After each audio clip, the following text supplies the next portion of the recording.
Before we get started on our topics today, be sure to like and subscribe, comment, and share. We want to hear your questions and feedback as we prepare content for the weeks to come. All right, so first we're going to discuss military sexual trauma, or MST, claims and how they're handled differently than other claims. So Congress and VA has made efforts to address the widespread underreporting of MST, or military sexual trauma. If you or someone you know experienced an MST, we're going to give some quick tips about how VA handles those claims, how the evidence rules differ compared to other claims for service connection, and support systems available to you or those who've suffered from an MST. Alyse, why don't you give us a little bit of background about MST claims? Yeah, sure. So just an overview, an MST is any sexual harassment or sexual assault that's happening to a service member unwillingly. So basically that could be any sexual activity where someone's either being forced to do something, threatened to do something, coerced, or where they can't consent to do something. It can happen on or off base. It can happen on or off duty. It can happen between any genders. And it can also happen, it doesn't have to just be between service members. So you could have an MST occur to you from someone who is not in service. Mm-hmm. And also the other thing that I want to talk about or just mention with the MST, because it can be a little bit confusing, is an MST is an act, right? So it's going to be the underlying thing that causes a diagnosed condition. It's not a diagnosed condition in itself. So if you do have an MST happen to you, that could lead to PTSD, could lead to anxiety, depression. All of these things are diagnosable conditions, and these are the things that would be service connectable by the VA. Right. So since instances of MST are highly personal and sensitive, many assaults are not officially reported during active duty service. And due to underreporting, victims can find it really difficult to produce evidence in support of their claim for service connection. So as we all know by now, to get service connection for a disability, you need to have a diagnosis of a condition. You need to have an in-service incident or event, and it usually has to be documented somehow and a medical nexus between the two. And so that in-service incident or event is often not documented in cases of MST.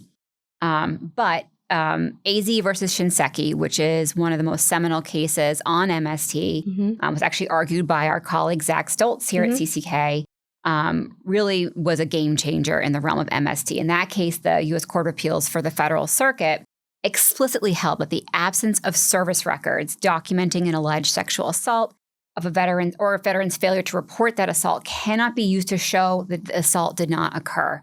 So basically, a longstanding principle, you can't show the absence of evidence as the substantive evidence that something didn't happen. So it's just unlikely, and these cases are underreported, it's not going to be very often that you'll find in a veteran's service medical records or service personnel records a documentation of the in-service assault. And so importantly, you don't have to in these specific cases under certain circumstances. So Alyse, why don't you walk us through, how those evidence rules differ for MST claims? So exactly as you said, Emma, usually when we're trying to show service connection, we're going to be looking for an in-service event or something that was an aggravating factor that happened in service. And as you said, usually we'll see that in the service records. But again, that they're underreported. Typically, you're not going to see evidence of an MST in service records. And if you do, it becomes a much easier case, frankly. Of course. So VA has recognized that both through AZ and also through regulation, which is 3.304 F5. That regulation has recognized that there can be certain what they call markers in service records or other documents. Doesn't have to just be records even, actually. That might show or support the fact that a MST occurred. So some examples of that, you might see someone requesting to change duty assignments or locations.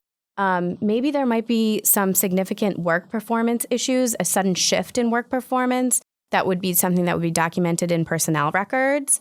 Potentially, you might see someone start to abuse drugs or alcohol in a way that they had not before.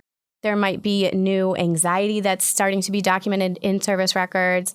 Or you can even have buddy statements written either by friends, family, other fellow service members, people that noticed a shift in your behavior. These are all things that can support your statements that something occurred to you in service, specifically in MST. That's right. And so that regulation you mentioned is specific to service connection for PTSD. And I think it's really important to note that because this doesn't necessarily apply, this relaxed evidence standard doesn't apply to service connection for other things that might be due to a military sexual trauma.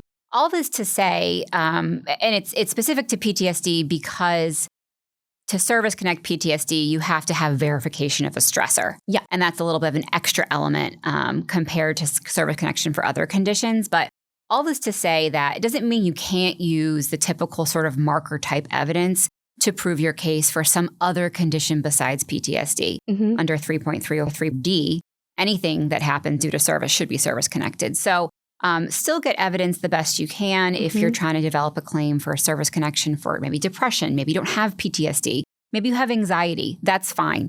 You can still try to use this marker evidence. VA is familiar with what that means. Yeah. But be on the lookout because you might get someone who, really is a stickler and is like, well, this is not PTSD, so it doesn't apply. I don't think that's true. But in terms of that relaxed evidence standard for PTSD purposes, that's when you really can use the marker evidence to show that in-service stressor happened.